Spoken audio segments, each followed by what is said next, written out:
and then yep, you got both of them. Huh, interesting. All right, so it's recording now. Your show started. All right, thank you very much. You're welcome.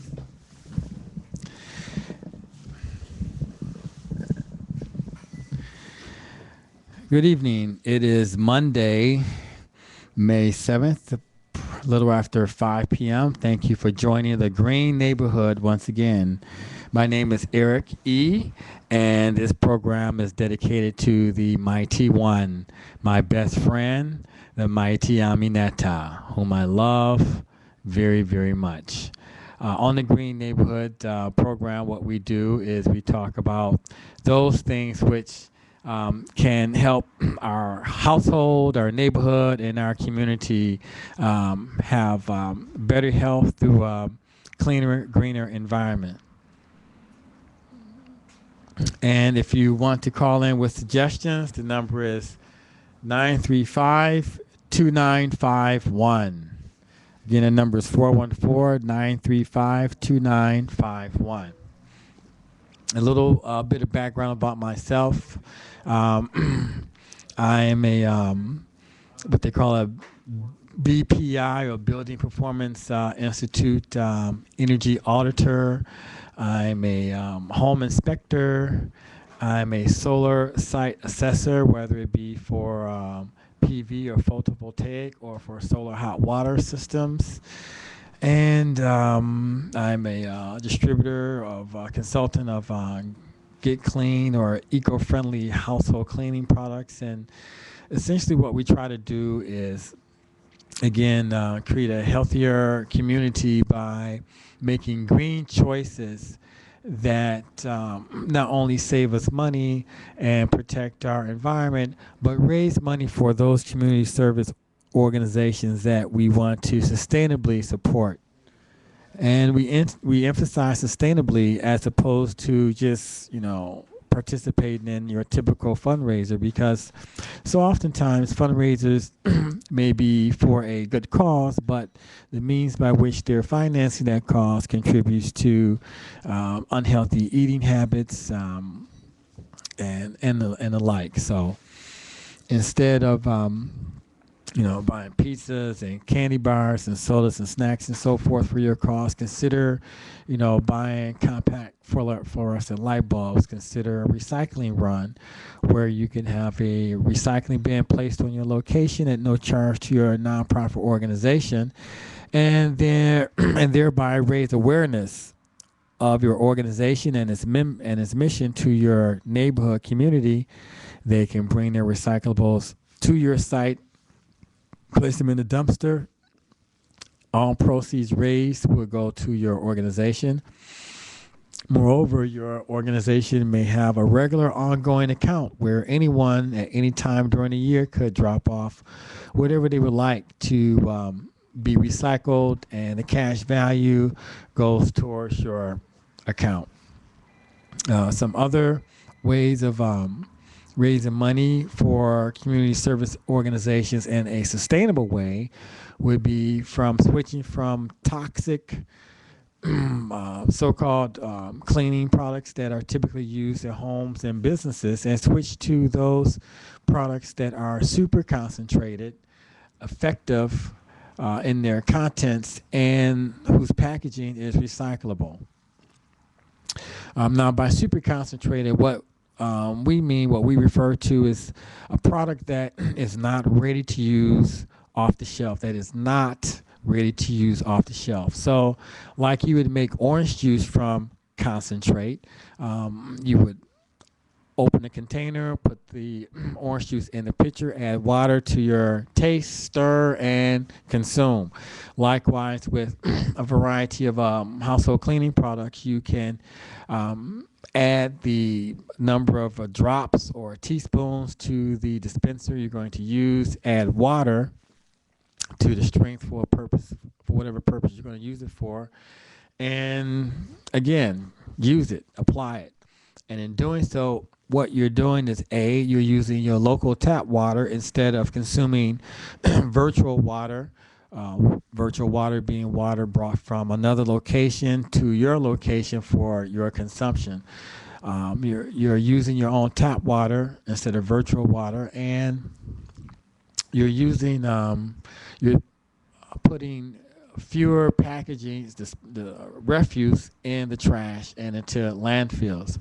So, as an example, if your primary container is maybe 16 ounces of multi-purpose cleaning solution, and you want to have a window cleaner, you want to have a bottle of multi-purpose cleaner, you want to have dishwashing detergent.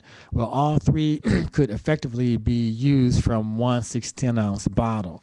You would just apply the varying strengths from the source cleaner into the dispenser, add water for the strength for the application, and therefore you're not buying any more products until your source cleaning, your cleaning source has been used up. And that could take anywhere from 6 months to 12 months, depending upon how many different purposes you use it for, how frequently, and so forth.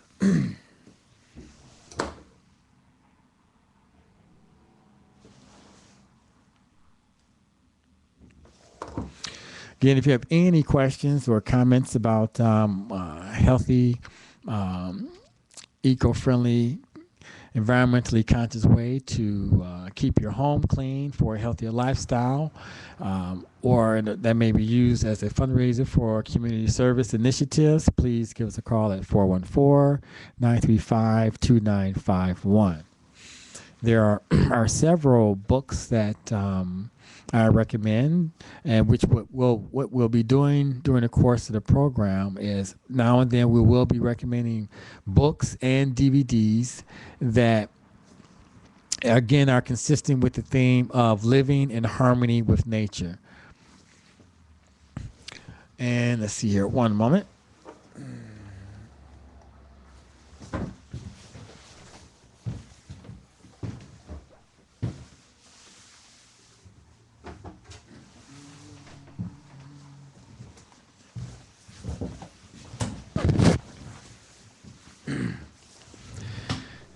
Okay, some of my favorite books include Seeing Green by Jonathan Porritt, and the subtitle, The Politics of Ecology Explained.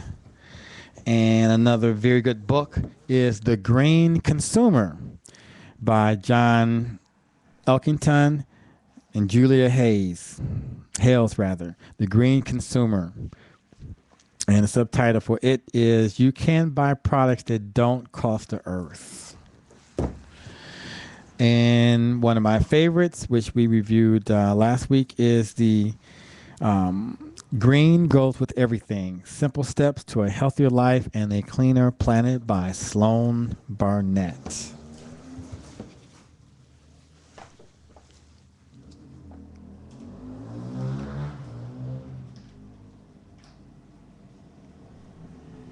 Okay, we're going to share a message with you regarding the Green Neighborhood Initiative and what a Green Neighborhood Mentor is. One moment.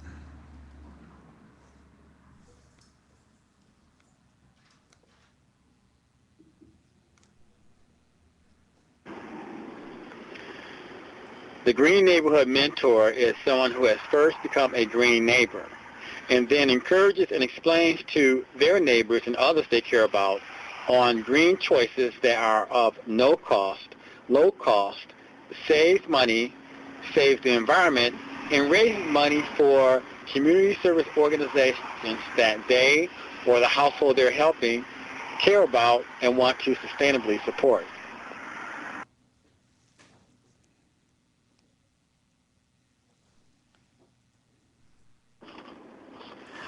The Green Neighborhood Initiative serves our community by residential and non-residential neighbors making green choices that raise money for our community service organizations.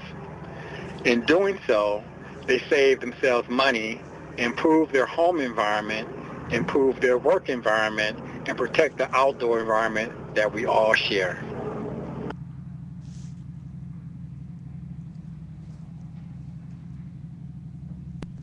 Okay, I hope you appreciate those messages. Those were meant to be concise and clear, messages in terms of what the Green Neighborhood Initiative is, what a Green Neighborhood Mentor does, and why. So, again, there are ways to make what matters to us also matter for those community service organizations that we care about and want to sustainably support. So, if it matters to you that you have a toxic free home, if it matters to you that your home is energy efficient and perhaps will be using renewable energy, those are things that, if they matter to you, you can make it matter to a community service organization that you like by having a portion of whatever transaction, whatever green transaction you make with respect to your home or the outer environment or your personal health, be a contribution to our neighborhood community service organizations.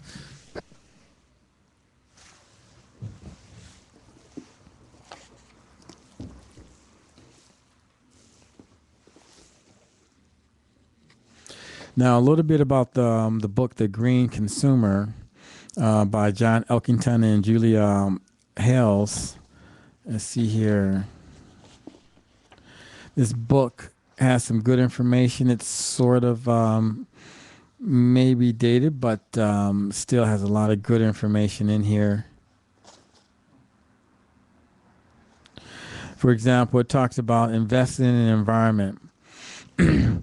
They go on to talk about a way to be a green consumer is to place your finances and investments in environmentally oriented institutions. You need not be a high roller to do this. Let's see here. And they list a variety of organizations and money market and mutual funds, which I will not mention, that you can investigate that have a eco-friendly bent. And there is a very helpful resource called a socially responsible financial planning guide, and that's available to members of the Co-op America. And you can look up Co-op America online. That's CO-OP America. And they're based out of Washington, D.C. Again, what they have is a socially responsible financing planning guide.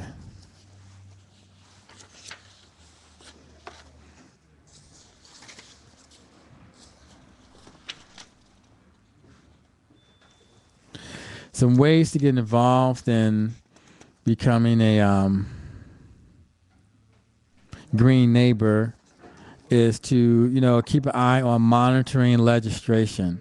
All of the key environmental organizations keep tab on state and national laws being considered in order to offer testimony and generate letter writing campaigns on behalf of or against proposed laws. There are 3 national organizations have established telephone legislative hotlines to keep interested individuals apprised of bills before Congress: the Audubon Society, Sierra Club, and the National Wildlife Federation. The Audubon Society's number is 202-547-9017. The Sierra Club is 202-547-5550. And the National Wildlife Federation is 202-797-6655. Again, these are national organizations which have established telephone legislative hotlines to keep those concerned apprised of bills before Congress pertaining to sustainability.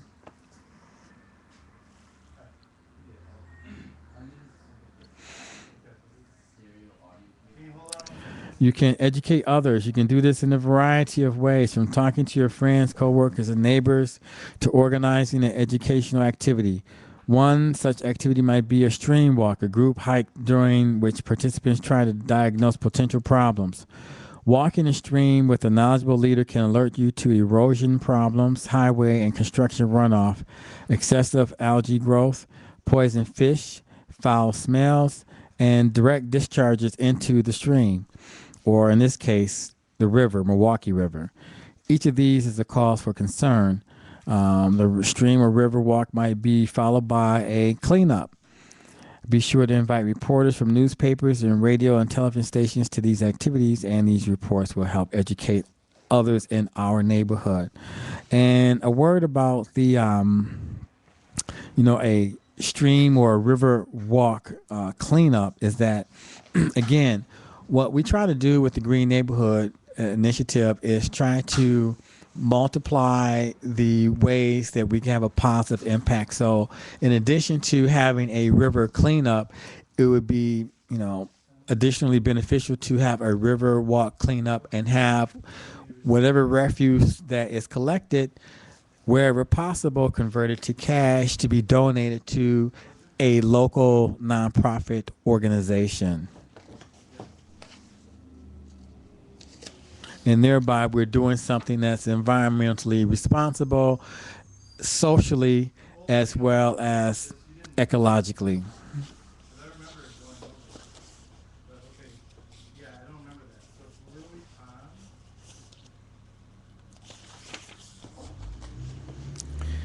And then there's the old, good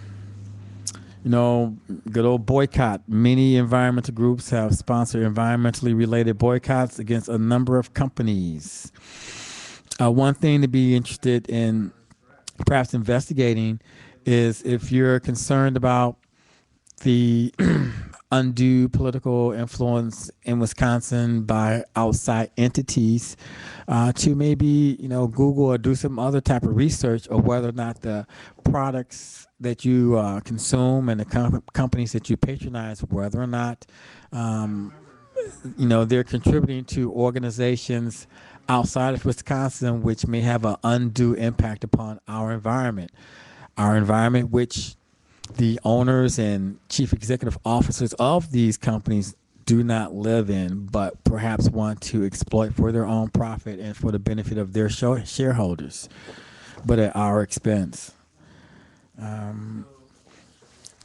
Another good idea that can be done is to launch a campaign at work or school.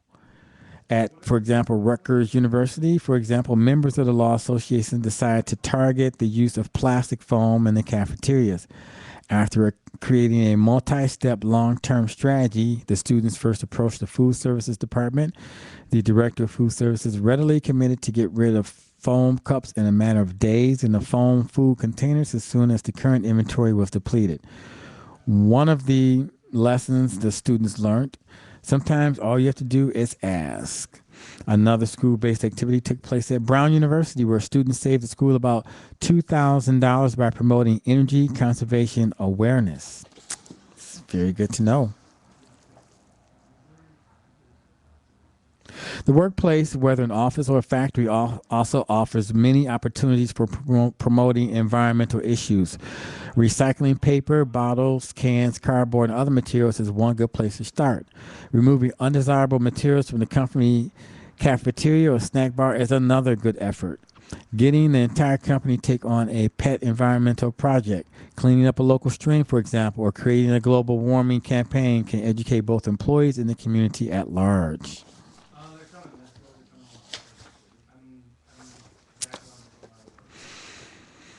One idea that someone mentioned, we were talking about, that I like a lot is the promotion of community recycling, because it can be made so convenient, so simple and easy, where at any given time, provided there's space, a dumpster, 18-foot dumpster can be placed on location for the members of the community to bring their recyclables, and then it can be collected, taken to the waste disposal location, and the cash equivalent can go towards, neighborhood services. In addition to that, in a regular account, may be kept open for whomever to take their recyclables to the recycling location and have that refuse converted to cash to be deposited into the account for our community, our neighborhood.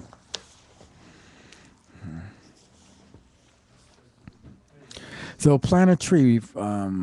Setting up a tree planting program is relatively easy.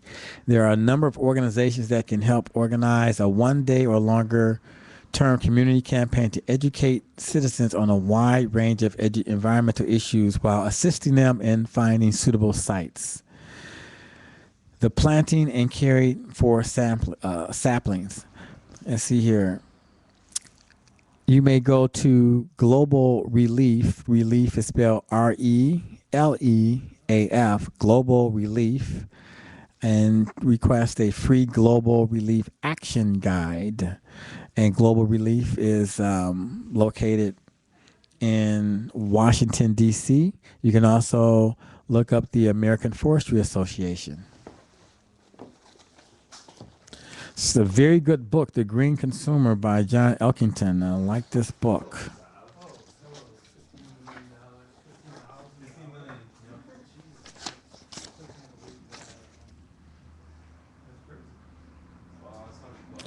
How about 7 environmental problems you can do something about?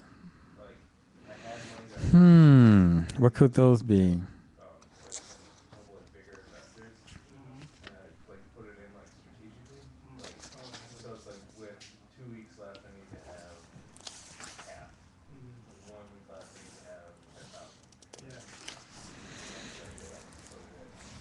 Okay. Well, let's see here. They list here number 1, acid rain. We have usually considered rain to be a cleansing experience. A good rainfall is thought to clear the air and give everything a nice fresh smell.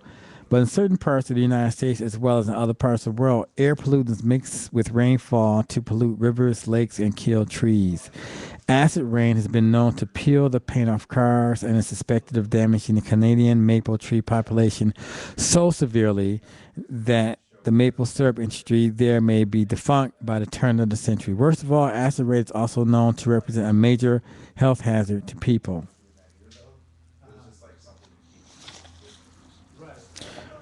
Well, what can we do? There are limits to what individuals can do to control acid rain. However, there is at least one major solution. Conserve energy. Much of the problem results from industrial emissions, especially electricity generating utilities that use high sulfur coal. Reducing the need to build additional power plants is one effective means of easing the problem. At home, energy wasting appliances are a major and needless drain on our resources. Switching to energy efficient appliances not only saves money over the long term, but also drastically reduces energy utility needs, according to the American Council for Energy Efficient Economy.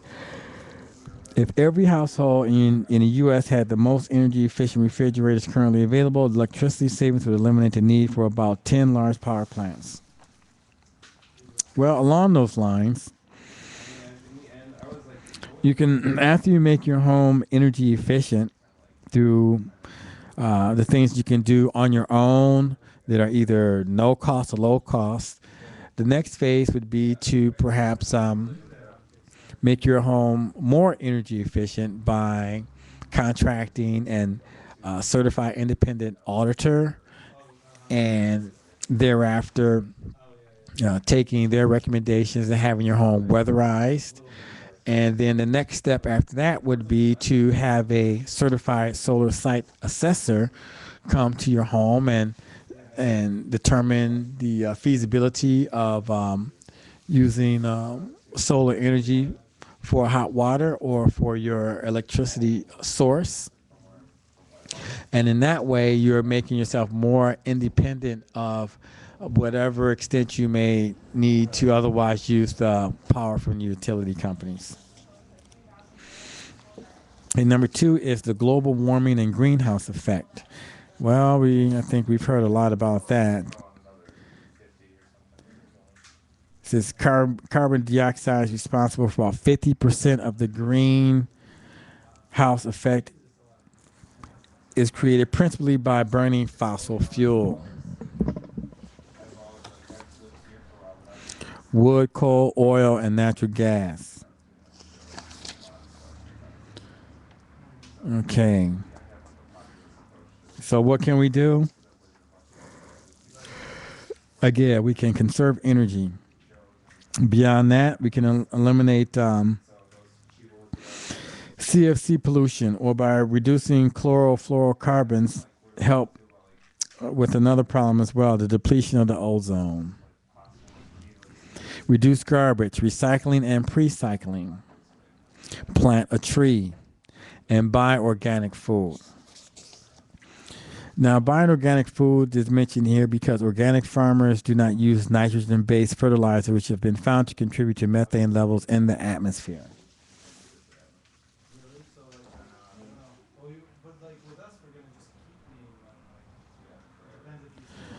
And ozone depletion would be number 3. You've probably become aware in recent years that a sunburn is just it's not just painful, it could lead to skin cancer several years down the road, which is what would it be like if your risk of skin cancer was increased every time you went outside? Well, let's see here. Well, what can you do? First and foremost, you can stop using foam products that contain CFCs. And again, CFC stands for chlorofluorocarbons.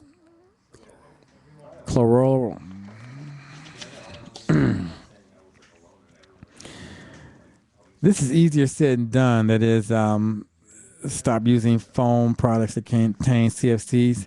Styrofoam products alone number in the thousands. Everything from coffee cups to egg cartons to supermarket meat trays. CFCs are either made with or are contained in automobile dashboards, bicycle seats, carpet pads, dusters for camera lens, electronic switches, furniture cushions, gum removal, home heating, thermostats, ice machines, jewelry, and many other products. Wow, it's a lot.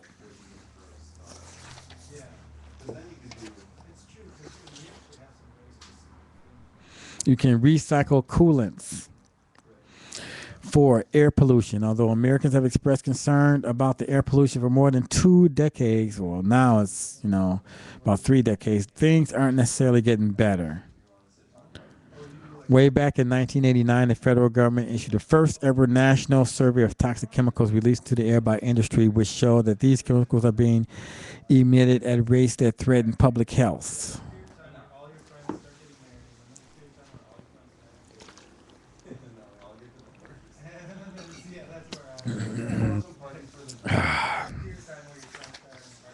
Well, what can you do? Well, let's see here. Don't top off your tank when you fill up your car with gasoline. Fill it up only until the pump's automatic shutoff mechanism engages. Or, in addition to that, besides that, you can go with a biodiesel vehicle, or a hybrid vehicle, or an all-electric vehicle. Or you can, and bicycle more often. Use public transportation, and there's good old-fashioned walking, one foot in front of the other.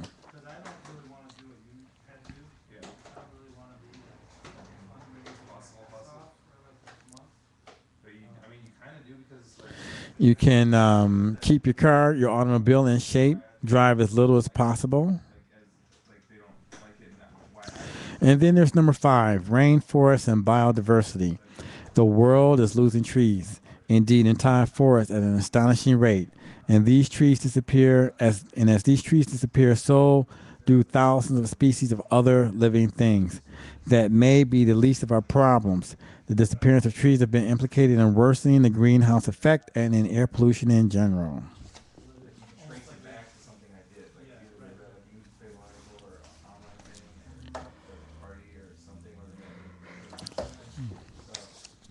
Well, what can you do?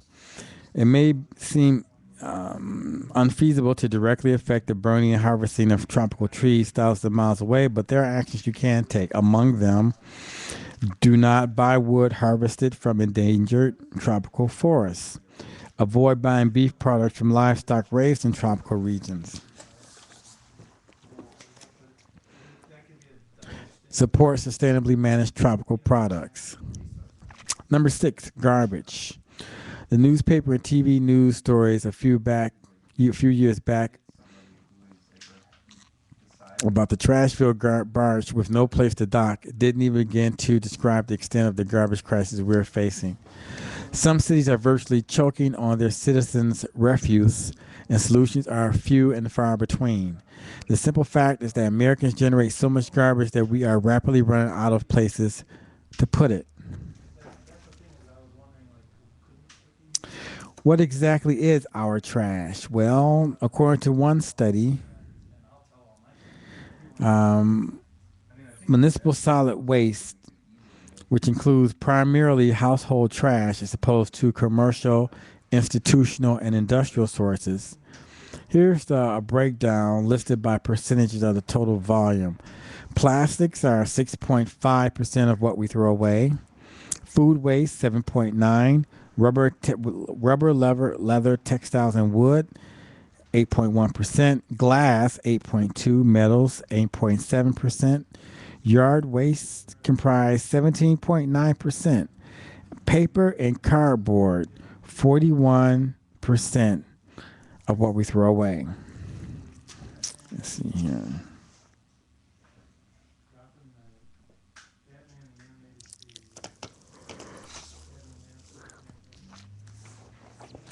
Well, what can we do? There's no doubt that recycling is the single most important step in easing the garbage crisis. But even before that comes pre-cycling, your decision to avoid buying materials that are overpackaged or that are packaged in harmful plastics or other materials. Okay.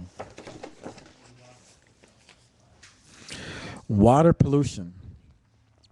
We've come to expect safe drinking water in our homes. Turn on the tap, fill a glass, drink it up. Don't give it a second thought. But things just aren't that simple. Despite the years of concern about water pollution, Americans still dump 16 tons of sewage into their waters every minute of every day. Unfortunately, many of the environmental problems mentioned above, air pollution, acid rain, garbage, end up in our drinking water supply. And even with bottled water, which many people drink to avoid these pollutants, there are environmental problems. Fresh water is one of the world's most precious resources. Despite the fact that 2/3 of our planet is covered with water, all the fresh water in the world's lakes, creeks, streams, rivers represent less than 0.01% of the Earth's total water. Fortunately, this fresh water supply is constantly replenished through rain and snow. Unfortunately, much of the rain and snow is contaminated by gases and particles that human activity has introduced into the atmosphere.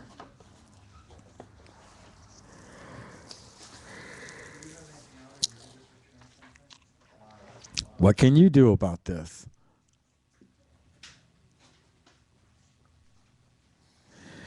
Well, don't waste water. Much of the water we use at home is wasted. From installing water-saving devices to making changes in your daily habits, there are many ways to conserve water without compromising convenience.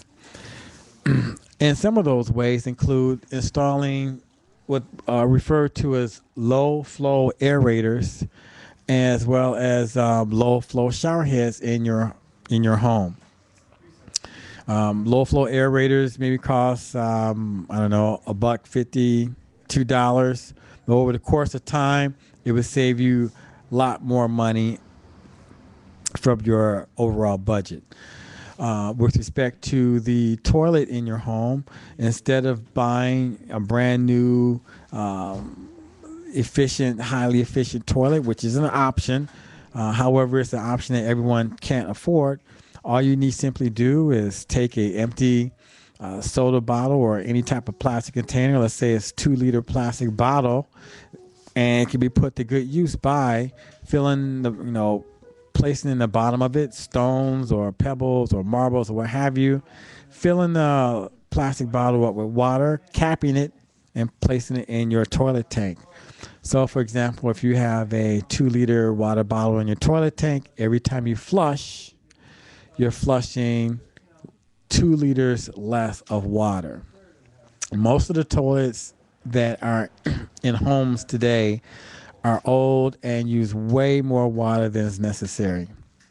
So again, rather than converting the toilet, you just get the largest size plastic bottle that you can find, or that will work inside your toilet tank. Fill it up with something that will weight it down. Fill the rest of the space with water.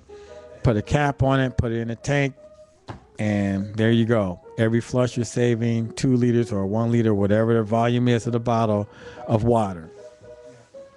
Another thing to do is to just simply go through the basement and check for small leaks and see wherever there may be a leak. And if you're not qualified to manage that yourself, then find someone who is. And over time, again, it will save you money and save our water. With respect to drinking water, there's this amazing phenomenon of everyone wanting to walk around with a plastic bottle of water. There's bottles of water. I guess one is entitled Smart Water or Smarter Water or Clever Water or whatever. The only thing smart or clever about this so-called brand of bottled water are the marketers in Madison Avenue who came up with the idea in the first place. It appeals to the vanity of those persons who I would guess would think themselves health conscious, albeit not environmentally conscious, and that by placing the word smart on a plastic bottle, you entice people to buy that bottled water because they think of themselves as being smart. Well, what would be smarter still would be if they were to filter their water at the tap. Get a water filter at the tap. Filter it there. Okay, that'd be great. Place that water in a canteen that you can have several canteens. You don't have to have one. You can have different canteens. And you can, spray paint or write the word smart on that. And then, it'll be more accurate representation. Canteen, water bottle for your car, water bottle for school, water bottle for work. Those are the main places where a person is going to otherwise have a plastic bottle, have a water bottle. Again, work, home, automobile. Filter your water at the tap. You're not contributing to plastic going into landfills. You're not contributing to the additional consumption of oil or petroleum products to make the plastic bottles in the first place. You're not contributing to the depletion of virtual water. That is, you're not depleting a water source from a different location so that you can drink water here instead of drinking it out of your own tap. So these are things that we can do to conserve water, to reduce landfills with plastic, to reduce our consumption of virtual water. Oh, shower. Almost forgot. One thing about the shower is that different ways to keep track of how much water you use when you take a shower, how long, and so forth. Well, one person came up with is they call it toe depth, TOE depth. When you're taking a shower, just be mindful of how far up the water may come, and then when you're done, just take a container whose volume and with that container, pour water into the tub to the approximate place where the water fills up to your toes when you're taking a shower, and then how much water you're consuming when you take a shower. So another long story short, you take a shower, if the water creeps up, a certain spot, past your toes, then, every time it gets to that depth, my shower is done. You want to know the quantity of water that you're consuming at that depth, then you take a known volume, fill it up with water, pour it in a tub until it reaches the approximate point where you would otherwise see the depth with your feet.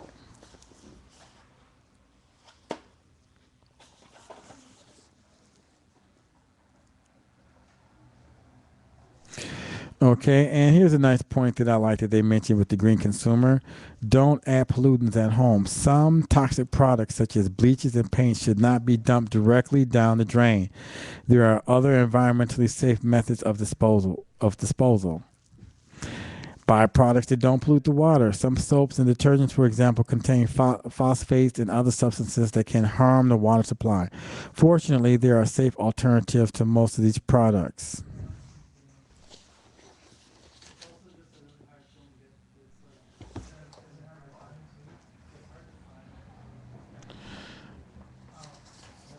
Okay, and one more time with a message from the Green Neighborhood Initiative.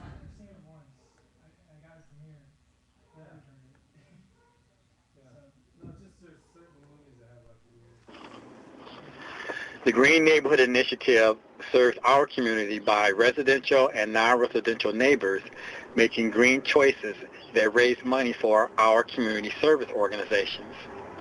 In doing so, they save themselves money, improve their home environment, improve their work environment, and protect the outdoor environment that we all share.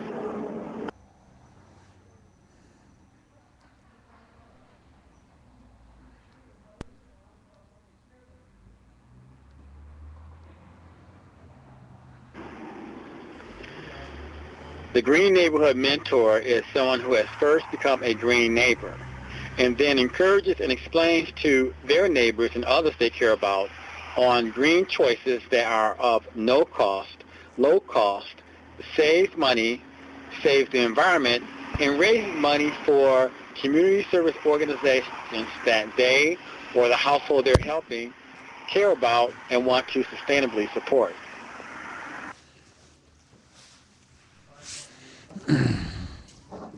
Okay, I really did. I do like the Green Consumer. It's a terrific book. Highly recommended by John Elkington and Julia Hales. Again, the Green Consumer. You can buy products that don't cost the earth. And let's see what Seeing Green by Jonathan Porritt is talking about. Seeing Green by Jonathan Porritt, The Politics of Ecology Explained.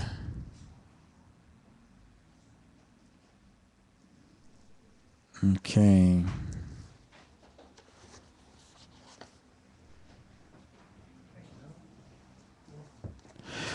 Well, I like this part that starts out, well, in the back it says, time is running out. The Chinese word for crisis, Wei Qi, means both danger and opportunity.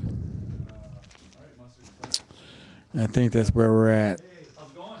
Good. Yeah, I was going to say the same thing. Yeah. Pleasure. How are things? Mindless materialism. There is no doubt that the attempt to do away with. Okay, let's see here. It's rewarding, but not Fulfilling. not lucrative. Okay. I hear you. Yeah, I'm kind of in the same boat. The first half, I feel like I should be, getting rich. you're like, wow, all this work I've been doing, then you look at your wallet.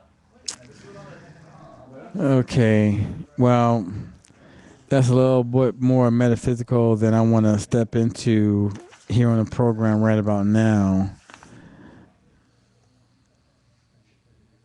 What's his name again? Sean. Yeah.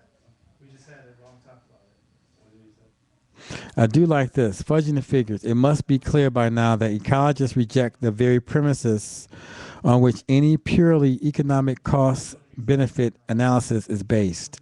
Many things simply can't be quantified. By forcing non-economic values into the framework of a specifically economic analysis, everything is reduced to the lowest common denominator. The priceless cannot be given a price. The immeasurable cannot be measured. To do so can only lead to deception, for if everything can be reduced to this sort of narrow economic analysis, then we have accepted that money values are the final arbiters in all debates. Good point. It's not like a film. It's not like creating a widget. It's kind of different. Yeah. But But I mean, people get money on that for all sorts of stuff. As long as the concept's strong, that's really all that matters. So. people really, really support what we're doing. So it's like, and there's a lot of people in the hall. Just within the radius, probably 300 people are kind of friends with it. Yeah. So, Or, you're no trouble getting the word out because you guys can get enough on the page. yeah. I mean, we haven't even done. Ecologics. Enlightened self-interest. The fact that people's rights are being denied is in itself a serious problem. The fact that the majority of people are not aware of this makes it even more serious. And the fact that there are so few apart from the Greens who are prepared to either inform people of the denial of their rights or to help them to fight those rights turns a problem of indifference to a crisis of inaction. It's ironic that it should be ecologists whose politics have hitherto been kept at a somewhat elevated level, who are now going to have to demonstrate even at the level of the lowest common denominator, people are still getting a pretty bad deal. There was a time when ecology was dismissed as a middle-class fad, particularly by those whose vision has been shrunk by years of left-wing pseudo-radicalism. It was treated as a kind of supplementary benefit to be attended to when all the real problems have been have been solved. Same old. Okay, we're going to be signing off. We're kind of running out of time right now, so we're going to sign off with this message once again. Have a good one. The green neighborhood mentor is someone who has first become a green neighbor and then encourages and explains to their neighbors and others they care about on green choices that are of no cost, low cost, save money, save the environment, and raise money for community service organizations that they or the household they're helping care about and want to sustainably support. Okay. Are you going to put those books back? Yeah, I put them. I had took them. I was making some references. You need them? We can put them back right there because my program is almost over, like in 2 or 3 minutes. Okay. All right, and thank you again for tuning in to the Green Neighborhood Initiative at riverwestradio.com. The number is 414-935-2951.